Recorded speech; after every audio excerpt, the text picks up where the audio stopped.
dan juga dikaruniai kesabaran. Terus bagaimana hubungan dengan anak Karena saya yang kedua-duanya baik. sekolah pesantren? Sehat, syukur baik. Mau nanya, Sakit, sabar juga baik. Terima kasih Bapak. Namun yang lebih kita sukai adalah sehat dan syukur. Assalamualaikum warahmatullahi wabarakatuh. Alhamdulillah wassalatu wassalamu ala rasulillah wa ala alihi wa sahbihi wa man walah. Ikut Islam, a'azani Allah wa yakum, para pemirsa Fatwa TV dan juga para pendengar radio dimanapun Anda berada. Alhamdulillah senang sekali di kesempatan yang berbahagia ini kami dapat menyapa Anda kembali di program live interaktif seputar tarbiyah Islamiyah atau pendidikan Islam, dan program ini diasuh dan juga dibimbing oleh guru kita Al-Ustadz Nafi Zainuddin LC MHI Hafizahullahu Ta'ala. Dan kami informasikan juga untuk live interaktif ini kami direlay oleh beberapa stasiun radio, diantaranya Radio Al-Hikmah Banyuwangi, Radio MDFM Probolinggo, Radio Bimbas Yogyakarta, kemudian Radio Sahabat Tegal, Radio Gema FM Bontang, Radio Hang FM Batam, kemudian Radio Tua FM Riau, Radio Madinah Caruban, Radio Amuba Pangkal Pinang, kemudian Radio Dai Tengaran, dan terakhir Radio Mas FM Solo. Dan alhamdulillah telah terhubung bersama guru kita Al-Ustadz Nafi Zainuddin Hafizahullahu Ta'ala langsung dari kota Temanggung, Jawa Tengah. Sebelumnya kita sapa. Assalamualaikum Ustadz. Assalamualaikum warahmatullahi wabarakatuh. Insyaallah. Bagaimana kabarnya Ustadz? Alhamdulillah, berhadirin bernikmat. Alhamdulillah, sabarakallahu fikum Ustaz, hayakumullah, jazakumullah khairan Ustaz atas waktunya Ustaz diberikan ke Fatwa TV Ustaz live hari ini Ustaz. Ikuti sama ajani Allah wa yakum, kami informasikan kepada Anda yang ingin mengajukan pertanyaan khususnya perihal pendidikan Islam. Anda bisa menghubungi layanan telepon kami di 021 2123 2333 di 021 2123 2333. Dan mari kita dengarkan nasihat pembuka dari guru kita Al-Ustadz Nafi Zainuddin Hafizahullahu Ta'ala. Kepada Ustadz dipersilakan, falyatafaddal maskuro ya Ustadz. إن الحمد لله نحمده ونستعينه ونستغفره ونعوذ بالله من شرور أنفسنا وسيئات أعمالنا من يهده الله فلا مضل له ومن يضلله فلا هادي له أشهد أن لا إله إلا الله وحده لا شريك له وأشهد أن محمدا عبده ورسوله. يقول الله تعالى يا أيها الذين آمنوا اتقوا الله حق تقاته ولا تموتن إلا وأنتم مسلمون. يا أيها الناس اتقوا ربكم الذي خلقكم من نفس واحدة وخلق منها زوجها وبث منهما رجالا كثيرا ونساء واتقوا الله الذي تساءلون به والأرحام إن الله كان عليكم رقيبا. يا أيها الذين آمنوا اتقوا الله وقولوا قولا سديدا يصلح لكم أعمالكم ويغفر لكم ذنوبكم ومن يطع الله ورسوله فقد فاز فوزا عظيما. ونصلي ونسلم على سيد الأولين والآخرين محمد بن عبد الله الأمين وعلى آله الطاهرين وأصحابه الأكرمين ومن تبعهم بإحسان إلى يوم الدين. Pemirsa dimanapun Anda berada, alhamdulillah kita bersyukur kepada Allah Subhanahu wa Ta'ala yang selalu dengan nikmat-nikmatnya kita berusaha untuk banyak melakukan aktivitas ketaatan sebagai tanda syukur, dan di antara sebaik-baik ketaatan adalah thalabul ilmi, yang dengan thalabul ilmi itu insyaallah ta'ala dimudahkan jalan kita menuju jannah. Allahumma amin. Sekedar nasihat di awal acara kita di kesempatan kajian sore hari ini, kita berada di dalam suasana insyaallah ta'ala terus semangat belajar bagaimanapun kondisinya. Terlebih bahwa Allah Subhanahu wa Ta'ala ya memberikan cobaan dan ujian kepada kita semuanya di masa-masa sekarang ini, ya, belum reda juga uh, sebuah ujian yang berupa banyaknya penyakit, terutama COVID-19. Semoga Allah Subhanahu wa Ta'ala melindungi kita semuanya, keluarga kita, orang-orang yang kita cintai, kaum muslimin dan kaum muslimat. Semoga Allah berikan rahmat bagi mereka yang telah Allah panggil, dan semoga Allah berikan kesembuhan kepada mereka yang terdampak, dan semoga Allah Subhanahu wa Ta'ala jaga kesehatan kita semua, dan dengannya kita memohon pertolongan kepada Allah Subhanahu wa Ta'ala agar menambah ketaatan kita dan kedekatan kita kepadanya. Pemirsa yang dirahmati Allah, kita selalu mengambil hikmah dan berusaha yang terbaik. Ya, kemungkinan dalam situasi ini bisa jadi buat adik-adik yang masih di bangku sekolah khususnya diperpanjang masa belajar jarak jauh. Ya, mungkin kemarin baru berkeinginan untuk tatap muka, ya, tapi bisa jadi ya, karena situasi yang berubah maka kita tetap belajar jarak jauh. Ya, demikian juga dengan orang tua yang mungkin selama ini sudah berusaha keras untuk memberikan pembelajaran di rumah, karena memang mereka menjadi fasilitator ya secara langsung di samping guru-guru mereka, ya. Kemudian berharap bahwa sudah akan berangkat ke sekolah putra-putranya, putri-putrinya, tiba-tiba juga mungkin berubah suasananya, ya, dan masih harus memperpanjang ya, masa untuk belajar di rumah. Ya. Insya Allah kita mengambil hikmah dan banyak belajar dari semua itu, juga banyak berbenah. Ya. وَجَعَلْنَا مِنْهُمْ أَئِمَّةً يَهْدُونَ بِأَمْرِنَا لَمَّا صَبَرُوا وَكَانُوا بِآيَاتِنَا يُوقِنُونَ. Dan kami jadikan di antara mereka para pimpinan, ya, yang yahduna bi amrina, ya, mengambil petunjuk dari perintah Allah Subhanahu wa Ta'ala.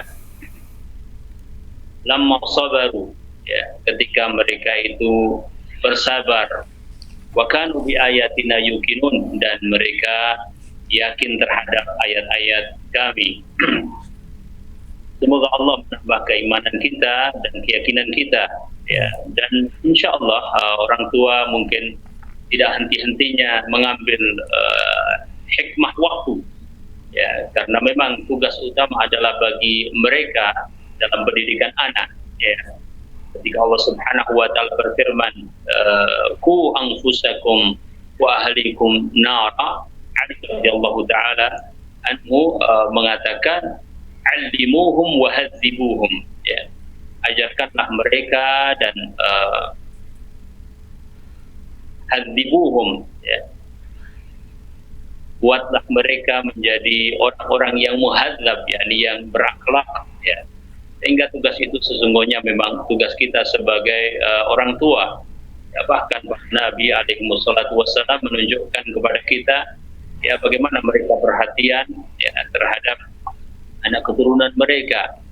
Mereka berdoa kepada Allah Subhanahu wa Ta'ala, Rabbi habli min ladunka dzurriyyatan thayyibah, ya Allah, karuniakanlah kepada diriku dari sisimu dzurriyyatan thayyibah, yaitu keturunan yang baik, ya.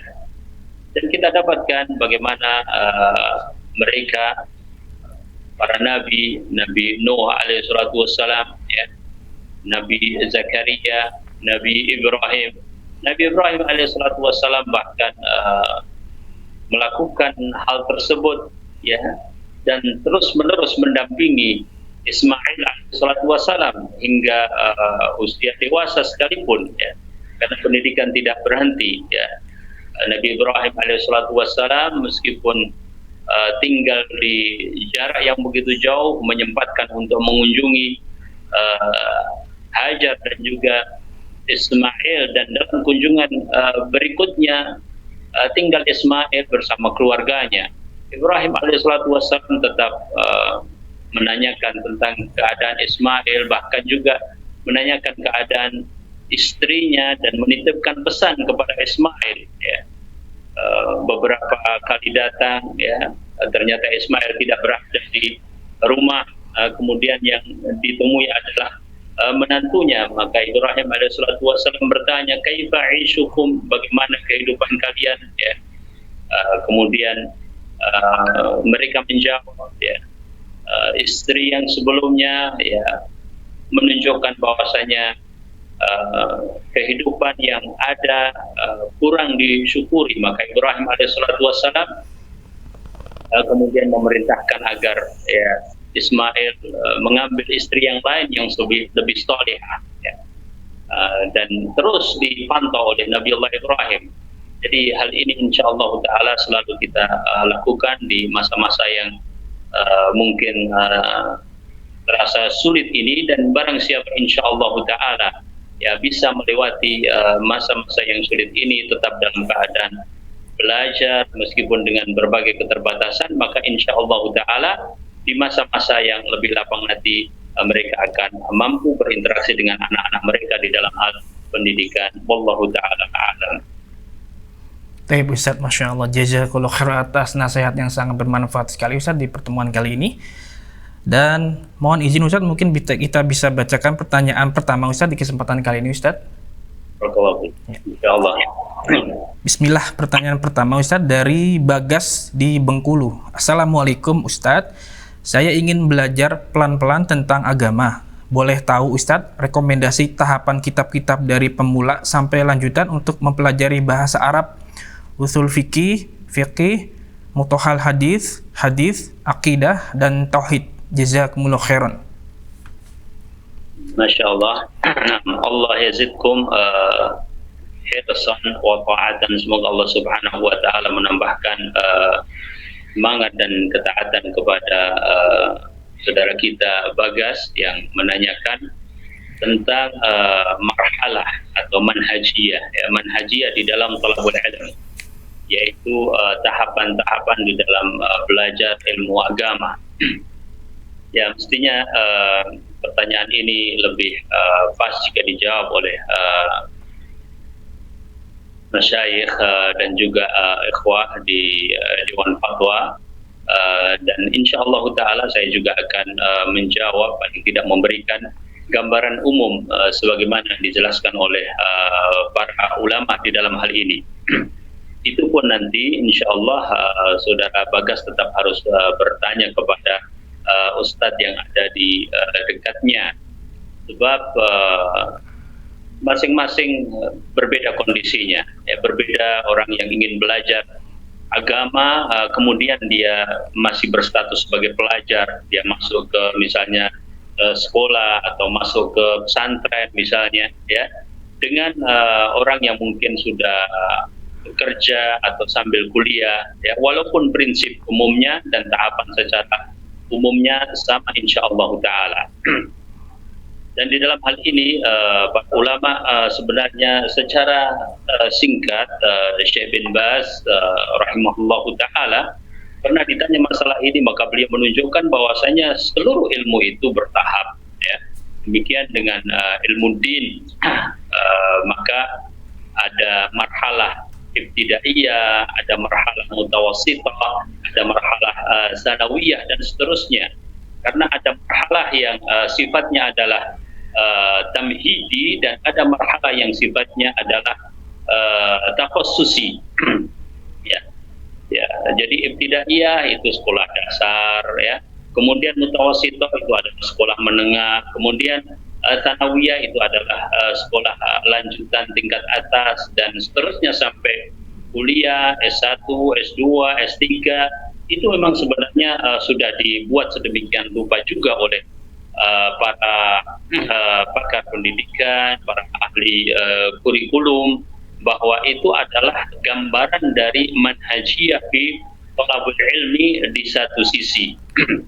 Kemudian misalnya Syekh bin Baz juga mencontohkan kalau hadis itu misalnya dimulai dari yang ringkas seperti Arba'in Nawawiyah, kemudian setelah itu misalnya Umdatul Ahkam, kemudian setelah itu misalnya Bulughul Maram dan seterusnya. Para ulama dahulu juga mengajarkan yang demikian, ya, meskipun kalau pada masa-masa tersebut ya tidak klasikal seperti kita, tapi juga ada majelis-majelis ilmu yang pada akhirnya juga memberikan kepada kita ya manhajiyah yang benar di dalam talabul ilmi. Ya. Kita ambil contoh misalnya seorang ulama ya di kalangan a'immat al-fiqh ya, para imam fikih ya. Dahulu bagaimana mereka mengajarkan kepada murid-murid mereka. Kemudian disebutkan misalnya oleh seorang ulama bernama Ibnu Badran ya. Rahimahullahu taala. Beliau memang adalah seorang ulama dari madhab Hambali, tapi beliau menggambarkan manhajiyah di dalam masalah talabul ilmi ini tidak khusus bagi madhab al-Hambali, akan tapi juga bagi yang lainnya. Beliau menyebutkan di dalam kitabnya bahwasanya di dalam masalah belajar itu kembali kepada dua hal yang penting ya. Yang pertama adalah kesiapan pribadi pembelajar ya, yang berkaitan dengan kecerdasan ya. Dan ini memang berbeda-beda ya, oleh karenanya disebut juga oleh Al-Imam Asy-Syafi'i rahimahullahu ta'ala bahwasanya salah satu di antara 6 perkara yang beliau sebutkan adalah az-zakah ya. Dan malakah atau kemampuan ya di dalam masalah ini antara satu orang dengan orang yang lainnya mempunyai perbedaan. Dan beliau rahimahullahu ta'ala tidak berkomentar banyak di dalam hal ini karena memang itu adalah karunia dari Allah subhanahu wa ta'ala. Akan tapi beliau menegaskan pada perkara yang kedua, yaitu kaitannya dengan cara belajar ya. Bagaimana seseorang memulai tahapan pertama kali di dalam belajar. Dan intinya beliau menyebutkan bahwa belajar itu adalah dari sesuatu yang mudah dan ringkas.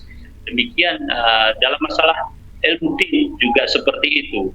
Bahkan beliau kemudian mencontohkan adanya satu kitab di dalam madhab Hambali, yaitu Akhsaru al-Mukhtasarat, karena beliau menulis tentang madkhal ya, madkhal ila madhab al-Imam Ahmad ya, pengantar kepada madhab Imam Ahmad ya.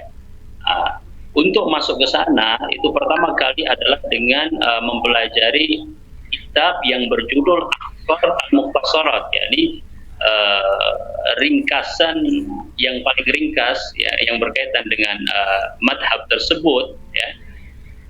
Dan judul tersebut digunakan beliau sekaligus sebagai nasihat secara umum bahwa demikianlah seorang talib di dalam memulai belajar, yaitu dengan sesuatu yang ringkas ya. Kalau di dalam misalnya madhab yang lain, maka juga menggunakan kitab-kitab yang sesuai. Misalnya di dalam madhab Syafi'i digunakan kitab misalnya Al-Ghayah li Abi Syuja' ya. Kemudian juga di dalam madhab misalnya Maliki digunakan Al-Ashmawiyah atau Nurul Idah di dalam madhab Hanafi. Itu adalah permulaan ya, di dalam belajar sebagai pemula ya.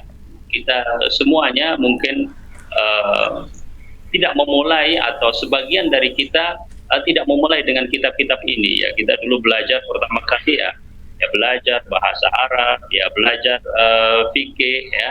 Tetapi prinsip itu ada ya, karena misalnya di Indonesia ini ternyata kita dapatkan bahwasanya madhab yang paling banyak adalah Asy-Syafi'iyah misalnya, tetapi juga ternyata ada madhab-madhab yang lain ya. Maka sangat memungkinkan itu untuk kemudian ya kembali kepada masing-masing orang ya.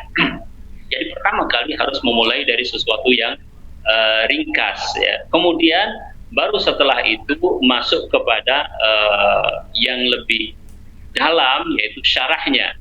Adapun yang ringkas tadi, apalagi berbentuk matan, maka cukup dikuasai dengan bentuk matan-matannya saja. Makanya kita mendapatkan para ulama memberikan kepada kita petunjuk untuk menghafalkan matan, ya.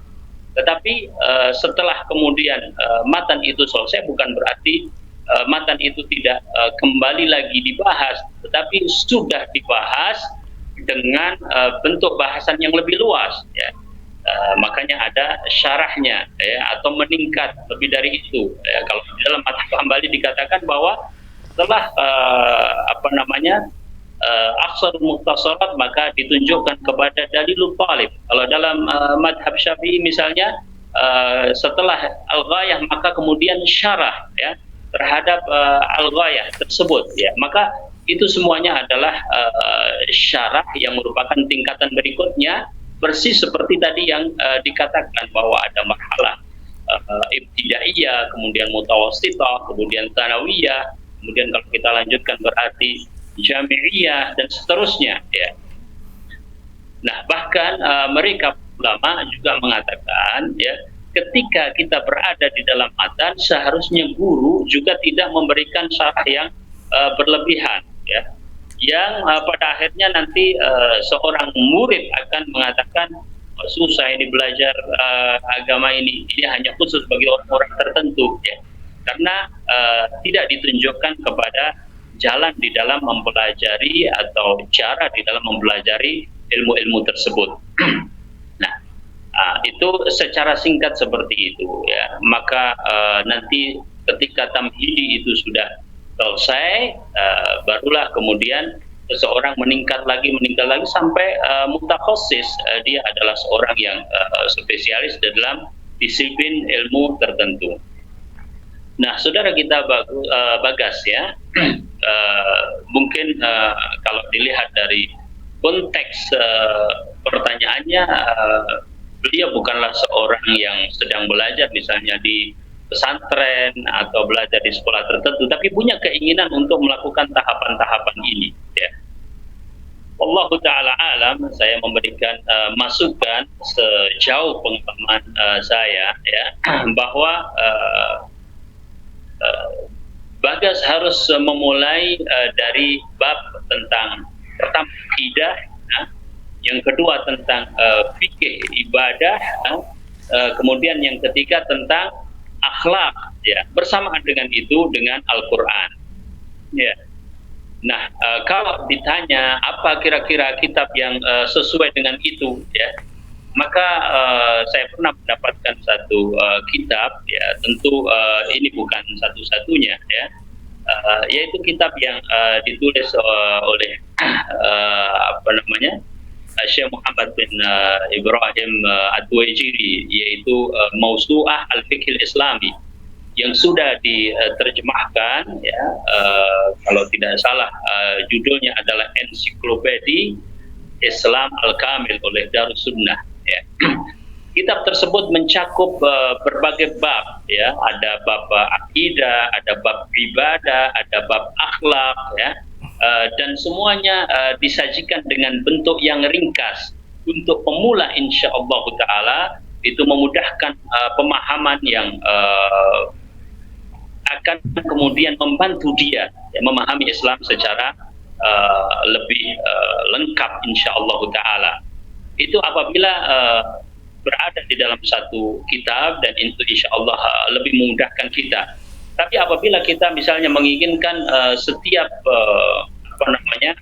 kita itu sendiri untuk satu materi tertentu, maka bisa juga saya memberikan masukan sebagaimana insyaallah taala sebagiannya dinasihatkan oleh para ulama, ya. Contoh misalnya tadi di dalam masalah hadis, maka dimulai dengan Arba'in Nawawiyah, ya. Kemudian setelah itu Umdatul Ahkam, ya, kemudian setelah itu Bulughul Maram misalnya. Kemudian di dalam fikih misalnya bisa dimulai dengan tulisan Syekh Sa'di, wallahu taala alam, yaitu Nailul Fiqh atau Tawdihul Fiqh Fiddin, ya. Ada yang cara ringkas, ada juga yang cara ringkas tetapi dengan metode tanya jawab, ya. Kemudian misalnya di dalam masalah akidah dimulai dari usulul tsalatsa, kemudian qawaid al-arba'ah, ya, kemudian akidah wasithiyah, kemudian akidah tahawiyah, ya. Misalnya di dalam tajwid Al-Quran memakai metode Asy-Syafi'i, ya, yang diterbitkan oleh Ustaz Imam Syafi'i. Insyaallah itu mengandung penjelasan tentang Tuhfatul Atfal, ya, dan seterusnya. Itu beberapa contoh. Dalam mustalahul hadis misalnya ada tulisan yang sangat ringkas, yaitu tulisan Syekh Muhammad Ibn Shalih Al-Utsaimin, ya, rahimahullahu taala. Demikian juga di dalam masalah usul fikih, ya. Dalam bahasa Arab, ya, tergantung waktunya, ya, kalau kaitannya dengan qawaid dan percakapan bisa memilih seperti kitab misalnya Al-Arabiyyah Baina Yaday. Tapi kalau misalnya khusus qawaid, maka mulailah dengan kitab Ajrumiyah atau kitab-kitab yang lainnya, insyaallah taala bisa dipilih dari kitab-kitab tersebut yang ringkas dan secara bertahap. Nah, itu yang ditunjukkan insyaallah taala secara ringkas dari kesimpulan yang saya dapatkan kaitannya dengan tahapan thalabul ilmi syar'i atau manhajiyah fi thalabul ilmi syar'i. Kemudian saya perlu sebutkan ada sebagian ulama sangat memperhatikan masalah mutun, yaitu menghafal mutun, ya.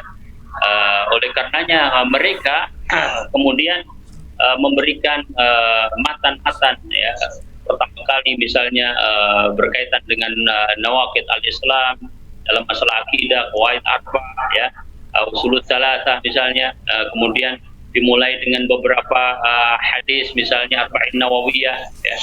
Kemudian lanjut lagi nanti pada tahapan yang kedua, ya, matan Tuhfatul Atfal misalnya, kemudian matan kitab tauhid misalnya, kemudian Muqaddimah Ajrumiyah dan seterusnya, ya.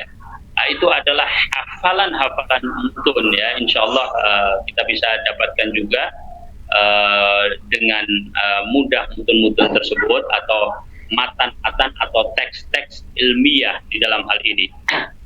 Nah, kalau kita setelah menguasai mutun itu kemudian lanjut kepada tahapan berikutnya, maka itu ibaratnya seperti kita itu menjaga sesuatu yang lama, mengokohkan sesuatu yang lama, kemudian kita berikan sesuatu tambahan yang baru, ya. Disebutkan seperti seorang membuat bangunan, ya, kita perlu kokohkan yang lama dulu, kemudian kita menambahkan yang baru, dan jangan kita terlena dengan banyaknya judul-judul buku yang baru, ya, dengan berbagai pembahasan selama kita melakukan tahapan-tahapan di dalam menuntut ilmu itu, ya. Insyaallah itu lebih bermanfaat buat kita. Wallahu ta'ala a'lam. Ustaz, jazakallahu khairan atas pemaparan jawabannya. Semoga bermanfaat kepada Bagas di Bengkulu. Baik Ustaz, kami bacakan pertanyaan selanjutnya dari website Dewan Fatwa dari Rizky Martin. Assalamualaikum Ustaz, apakah boleh seseorang anak meminta uang kepada ibunya baik dalam hal-hal yang dibutuhkan atau bukan hal yang dibutuhkan, Ustaz? Nah, seorang anak meminta apa-apa kepada ibunya, begitu ya? Nah. Ya. Alhamdulillah, wassalatu wassalamu ala Rasulillah. Pada dasarnya seorang anak itu nafkah adalah kewajiban bapaknya, ya. Tentu saja ini sesuai dengan firman Allah Subhanahu wa taala, wa 'alal mauludi lahu rizquhunna wa kiswatuhunna bil ma'ruf, ya, bahwa ada kewajiban untuk seorang ayah memberikan nafkah kepada keluarga, kepada ibunya, kemudian yakni kepada istrinya, kemudian kepada anak-anaknya. Ya. Tetapi kadang dalam kondisi tertentu bahwa seorang anak harus meminta kepada ibunya, mungkin karena satu hal, ya. Tetap saja bahwa pada dasarnya dia harus meminta kepada bapaknya, ya. Kecuali misalnya bapaknya sudah mewakilkan kepada ibunya untuk memberikan kebutuhan-kebutuhan itu, ya. Jadi kalau bapaknya tidak ada masalah, bapaknya dalam keadaan lapang, bapaknya dalam keadaan bisa memberikan rezeki, maka ya itulah kewajiban seorang bapak, ya. Bagaimana kalau ternyata suatu saat misalnya bapaknya dalam keadaan susah, ya, bapaknya dalam keadaan misalnya ya katakanlah kemudian wafat, maka ya tentunya hawanah, ya, pertama kali juga kepada ibunya, ya. Oleh karenanya kata al-maulud lahu wallahu taala alam, meskipun khilaf di kalangan para ulama, tapi masuk di dalam pengertian al-maulud lahu sesungguhnya adalah bapak dan ibu. Demikian juga dengan firman Allah Subhanahu wa taala, la tudhar walidatum biwaladiha wala mauludun lahu biwaladi, ya. Sehingga dalam kondisi bapak misalnya tidak bisa, ya, kemudian anak itu masih kecil, ya, belum balik, ya, kemudian anak tersebut juga memang membutuhkan, maka dalam hal ini wallahu taala alam, secara zahir yang dipahami dari ayat tersebut bahwa ibunya juga memberikan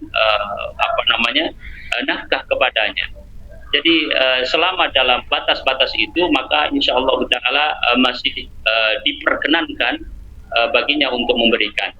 Berbeda lagi kalau seorang ibu memang memberikannya dalam rangka ihsan, dalam rangka tabarruk, ya, bukan sebagai kewajiban, maka tentu saja ini adalah hal yang ma'ruf yang dilakukan oleh seorang ibu terhadap putranya. Wallahu taala a'lam bishawab. Masya Allah. Barakallahu fikum atas jawabannya Ustaz, semoga bermanfaat kepada yang bertanya. Dan berikutnya Ustaz, kami akan bacakan dari Zulfikar Rashid di Maluku Utara. Assalamualaikum warahmatullahi wabarakatuh. Ahsani Allah ilaikum ya Ustaz. Ustaz, bagaimana kiat-kiat untuk menghindari diri dari kecanduan film porno Ustaz? Barakallahu fikum. Naam. Alhamdulillah wassalatu wassalamu ala Rasulillah. Ini adalah fitnah, ya. Manusia itu diuji dengan berbagai fitnah, ya. Dan secara umum ulama mengatakan ada fitnah yang dinamakan dengan fitnah syubhat dan ada fitnah yang dinamakan dengan fitnah syahwat, ya.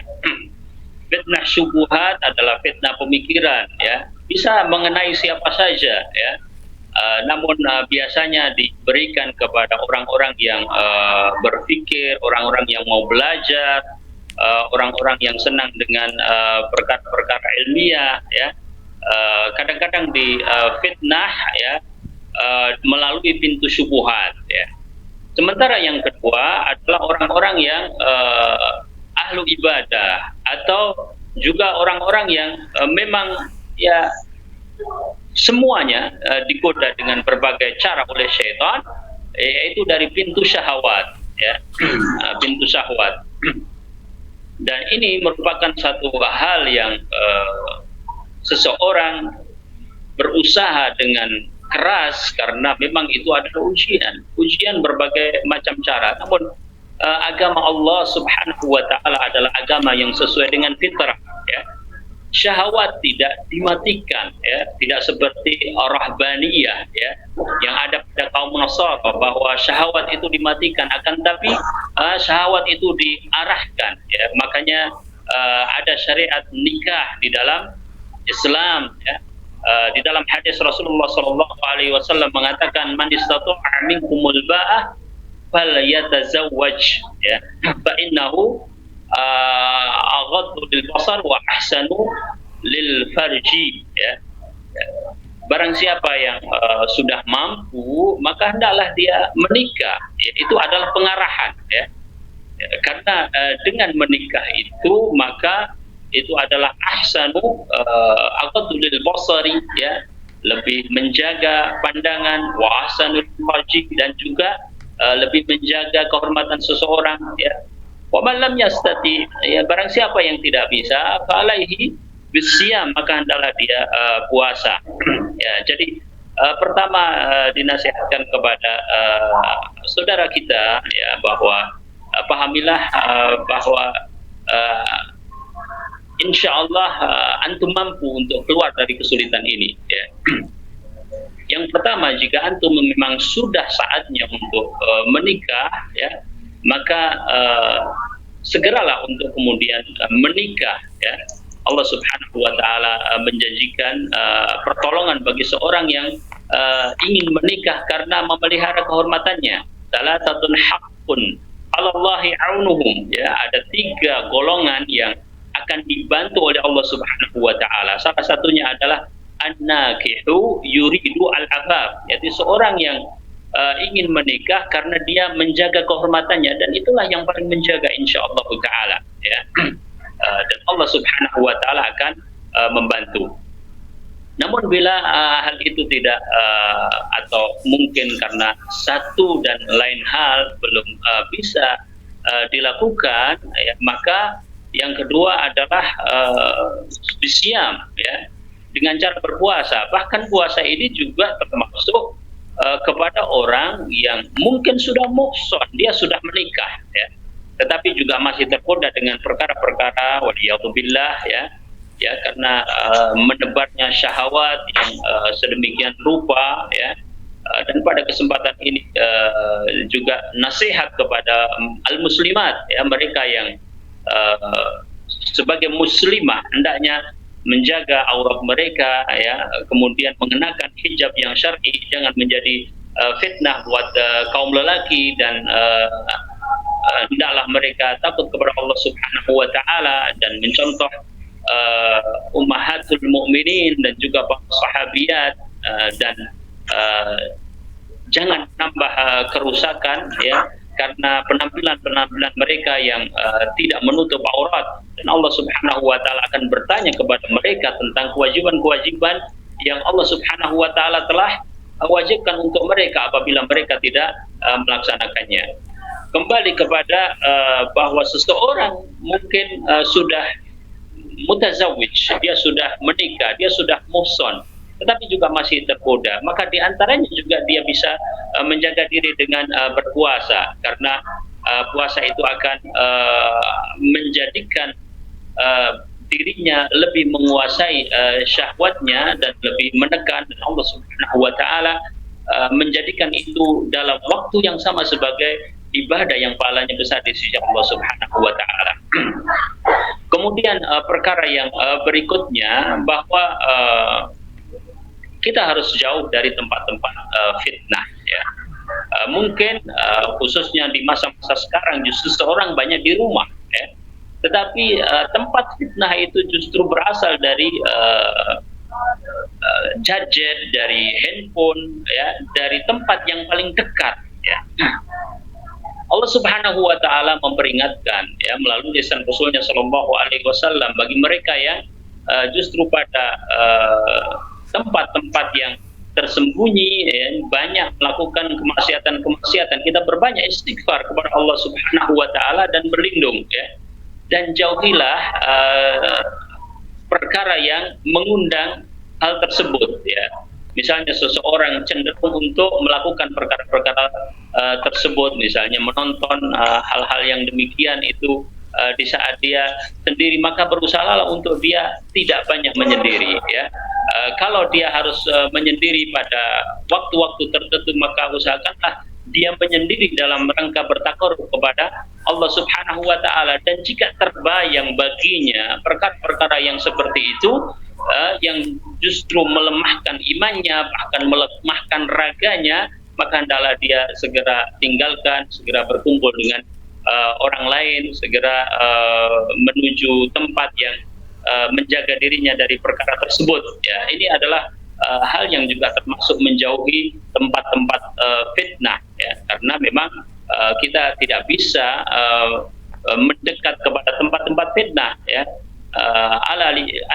qala likulli malikin hima wa inna himallahi maharimuhu, ya, bahwasanya yang terlarang, ya, adalah merupakan batasan-batasan yang Allah Subhanahu wa taala sudah tentukan. Jangan sekali-kali berani untuk mencebur ke dalamnya. Diibaratkan oleh Ibnu Qayyim rahimahullahu taala, orang yang seperti itu adalah orang yang seakan-akan dia sedang menunggang kuda di pinggiran jurang. Apabila kaki kuda itu sudah terperosok, ya, maka susah sekali dia untuk bangun darinya. Tapi jangan khawatir bahwa Allah Subhanahu wa taala akan membantu bagi seseorang yang mempunyai azam untuk meninggalkan perkara maksiat. Wallahu ta'ala alam. Ustaz, jazakallahu khairan atas jawabannya, semoga bermanfaat kepada yang bertanya. Dan kami akan bacakan pesan singkat lagi Ustaz, pertanyaan melalui website Dewan Fatwa dari Putri Maisyarah di Cikarang, Ustaz. Assalamualaikum Ustaz, bagaimana menyikapi anak yang tidak mau pesantren? Apakah orang tua menurutinya padahal orang tua sangat ingin anaknya mondok? Ada pendapat yang mengatakan kalau anak tidak mau jangan dipaksa. Mohon bimbingannya Ustadz, apa hal ini, apa yang harus anak lakukan? Jazakallahu khairan. Barakallahu fikum. Alhamdulillah wassalatu wassalamu ala Rasulillah. Ya, terhadap anak yang tidak mau masuk pesantren. Pertama bahwa kita seakan-akan mempunyai kesepakatan bahwa pesantren adalah lembaga pendidikan yang lebih baik, ya, karena menjamin misalnya keselamatan akidah, kemudian lingkungan yang lebih baik, kemudian pengajaran akhlak, ilmu-ilmu din dan seterusnya, ya. Maka ini adalah pikiran yang insya Allah positif dan harus dijaga oleh semua pihak, baik orang tua ataupun masyarakat ataupun mereka para ustadz yang berada di pesantren, ya.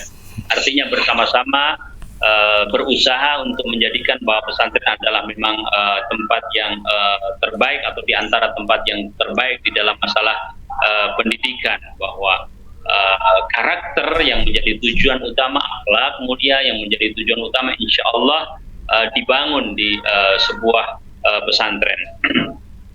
Yang berikutnya bahwa karena kita mempunyai kesepakatan itu, paling tidak dalam tanda kutip, maka wajar jika kita mempunyai keinginan anak-anak kita masuk ke pesantren. Dan untuk itu adalah tergantung dari tasawur, ya, tergantung dari pandangan anak terhadap pesantren itu. Maksudnya bahwa mungkin anak mempunyai pandangan tertentu terhadap pesantren, ya, tentang misalnya jauh, tentang misalnya jarang bisa bertemu dengan orang tua, ya, tentang misalnya kegiatan-kegiatan tertentu menjadi terbatas dan seterusnya. Ya, maka tugas kita adalah mensosialisasikan dan memilihkan, ya, jauh-jauh hari.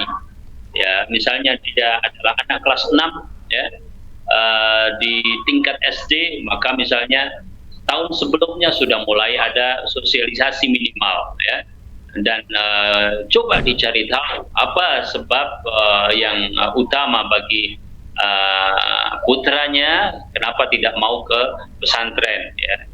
Dengan sosialisasi itu kadang-kadang orang berubah, ya. Betapa banyak, ya, anak-anak utamanya di usia SMP ternyata yang menjadi daya tarik di pesantren itu macam-macam, ya. Ada yang menjadi daya tarik baginya adalah temannya, ada yang menjadi daya tarik baginya adalah fasilitas olahraganya, ada yang menjadi daya tarik baginya adalah kegiatannya. Jadi sosialisasi itu perlu dilakukan, ya. Jadi semoga belum terlambat, ya, karena misalnya tahun ajaran baru juga masih kira-kira 6 bulan, walaupun beberapa pesantren nampaknya juga sudah membuka dan bahkan mungkin, ya, menutup, ya, tapi insya Allah ada juga pesantren-pesantren yang tetap membuka. semoga belum terlambat untuk itu. Kalau pada akhirnya dia tidak mau atau belum mau, katakanlah gitu ya, apakah dipaksa? Ya, yang secara umum mungkin dikatakan oleh orang itu kalau nggak mau jangan dipaksa, itu adalah kaidah umum ya. Bahkan tadi ketika saya menyebutkan tentang nasihat Ibnu Badran berkaitan dengan ini, bahwa seorang guru jangan memberikan kepada murid saat belum waktunya berbagai hal yang kemudian dia terkesan bahwa wah berat ya. Kalau sudah berat dia nggak mau belajar ya. Maka ini madarat buat dirinya.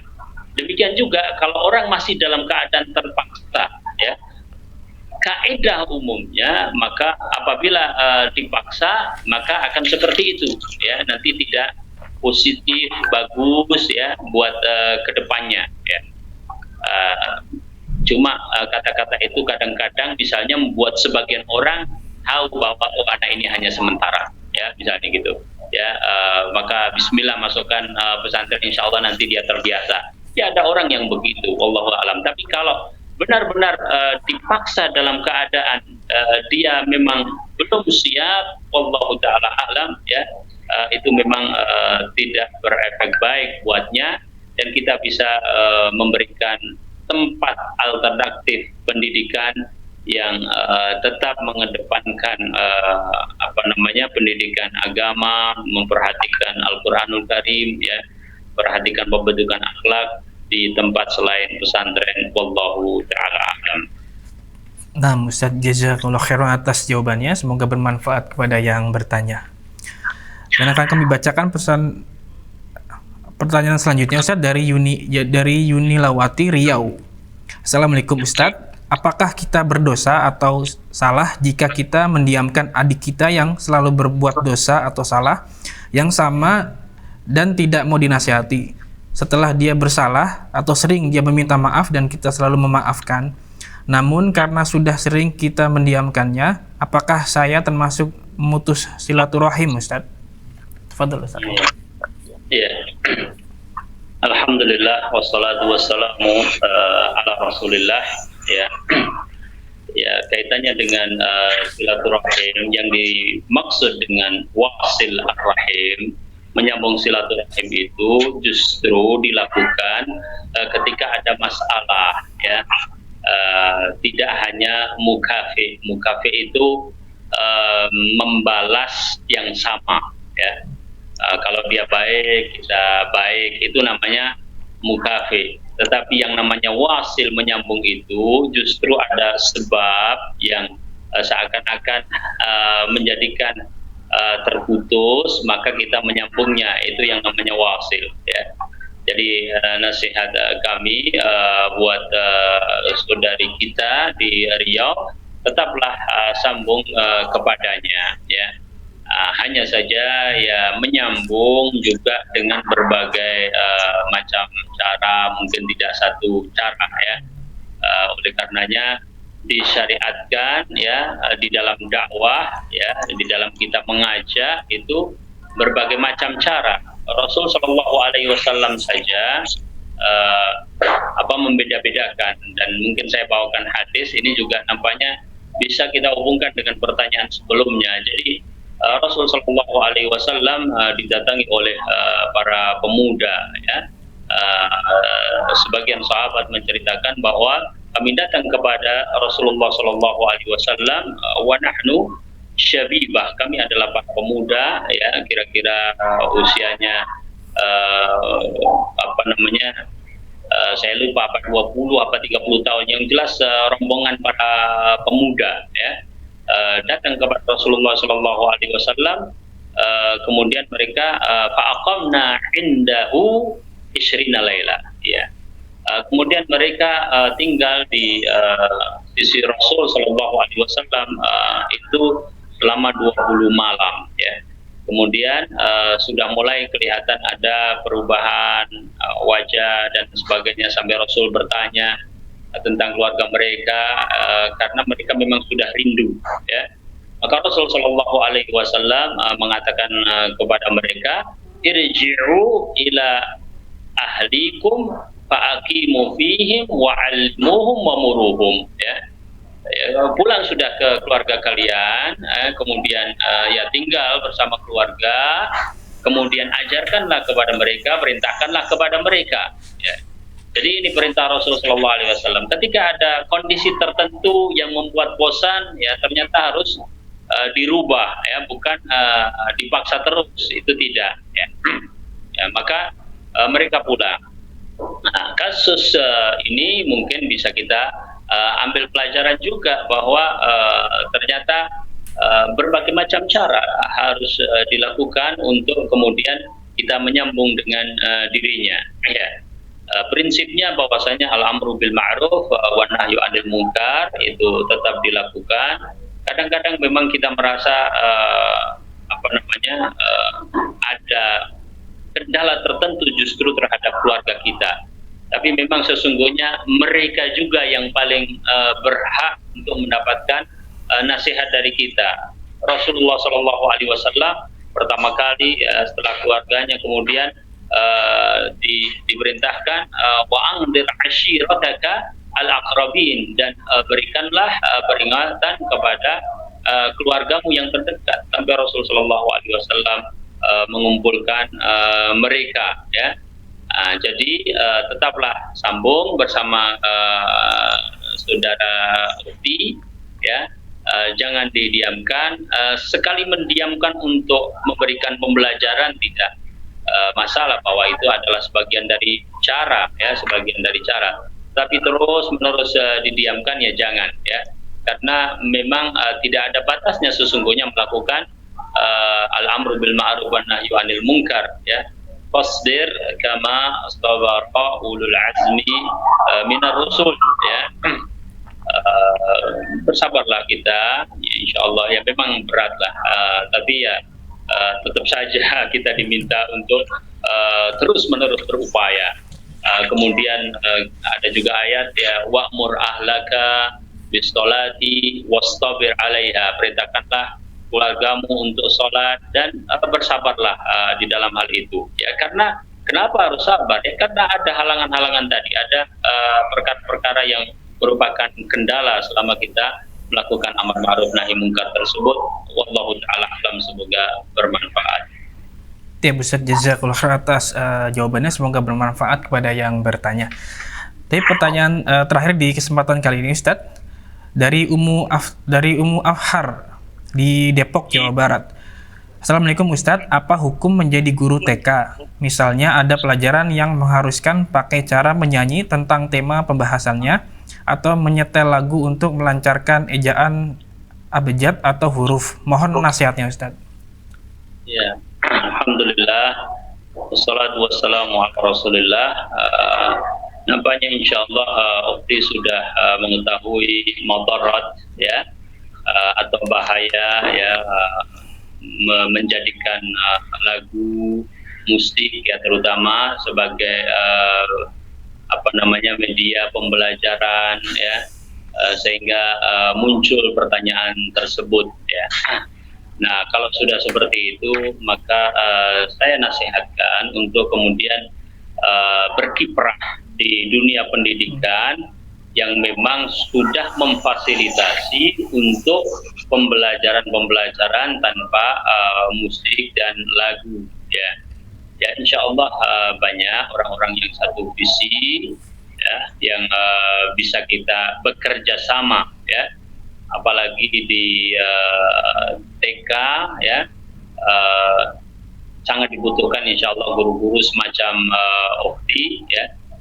Kalau di lembaga tersebut, ya, misalnya para penanggung jawabnya bisa diyakinkan bahwa sekarang banyak insya Allah buku-buku yang misalnya mendidik dengan game Islami, ya, dalam tanda kutip, ya, saya menyebut game Islami, maksudnya adalah permainan-permainan yang syar'i, yang boleh, ya, yang cocok buat anak-anak, ya, karena memang dunia TK misalnya dunia banyak melatih komunikasi bicara, ya.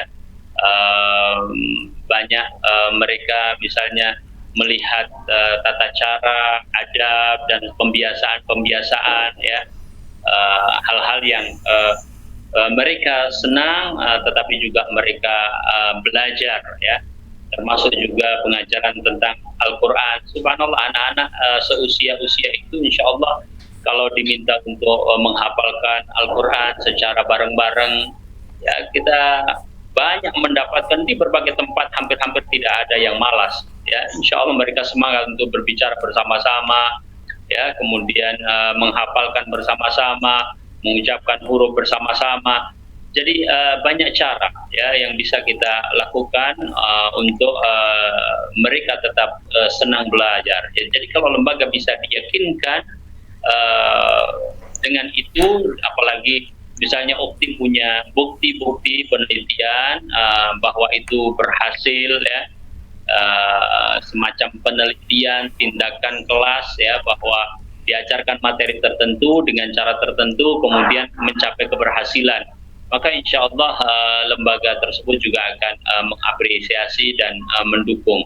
Namun jika tidak, maka pilihlah kepada lembaga-lembaga yang insya Allah satu visi dan mengerti tentang hukum-hukum Islam lebih dalam, sehingga insya Allah lebih berkah dan lebih diridai oleh Allah Subhanahu wa Ta'ala. Wallahu ta'ala alam.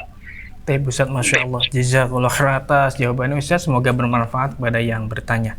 Dan pertanyaan tersebut adalah pertanyaan terakhir di kesempatan kali ini Ustaz. Terima kasih, jazakallah khair atas ilmu dan waktunya Ustaz. Mudah-mudahan insya Allah bisa bertemu kembali di pekan depan ya Ustaz. Bismillahirrahmanirrahim ta'ala. Amin, barakallahu fikum, hayakumullah Ustaz.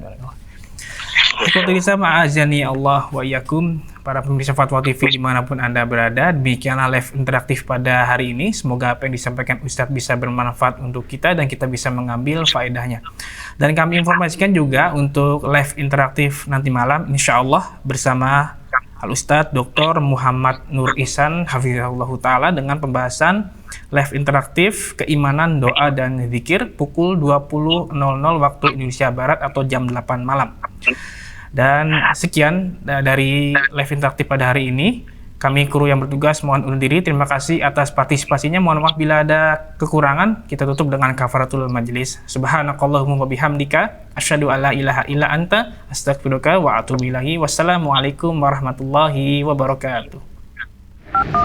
Dan juga dikaruniai kesabaran. Terus bagaimana hubungan dengan anak Karena saya yang kedua-duanya baik. melahirkan Sehat, syukur baik. mau nanya, Sakit, sabar juga baik. Terima kasih Bapak. Namun yang lebih kita sukai adalah sehat dan syukur.